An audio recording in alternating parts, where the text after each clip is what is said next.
Deputy CM Pawan Kalyan ఇంటిపై drone ఎగురవేసిన ఘటనపై విచారణ కొనసాగుతుందన్నారు ఏపీ డీజీపీ ద్వారకా తిరుమలరావు. ఇవాళ సాయంత్రానికి నివేదిక వస్తుందని, అప్పుడు మరిన్ని వివరాలు తెలుస్తాయన్నారు.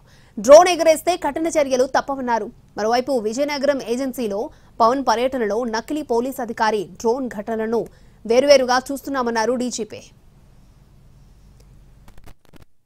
ఈ డ్రోన్ విషయం అనేది యాక్చువల్ గా డ్రోన్ ఎగిరిందా లేదా మీకు అనుకోవాలా. ఏదైనా చూసి డ్రోన్ అనుకున్నారు అక్కడ ఉన్న వాళ్ళు. ఎందుకంటే అక్కడ ఉన్న వాళ్ళు ఎవరు ఆ రోజు చెప్పినటువంటి వాడు ఒక ఆర్ఎస్ఐ తప్పించి అంతకన్నా సీనియర్ లేరు. సో అది డ్రోనేనా కాదా అని కూడా తెలుసుకోవాల్సింది. అక్కడ డ్రోన్ ఫ్లై చేసే అవకాశం ఎవరు ఉందో చాలా విశదంగా చాలా విచారించినాకే ఒక కంక్లూషన్కి వస్తాం. అది వాళ్ళ సాయంకాలానికి అయ్యే అవకాశం ఉంది. అక్కడ జరిగిన విషయం ఏంటంటే ప్రోగ్రామ్ అయిపోయినాక జరిగిన విషయం అది కూడాను. ప్రోగ్రామ్ అయిపోయాక ప్లేక్ దగ్గర పోయి ఇప్పుడు ప్రోగ్రామ్ అయిపోయాక కూడా పోయి నిలబడ్డాడు అనుకోండి, ఏం చేస్తుంది దానికి?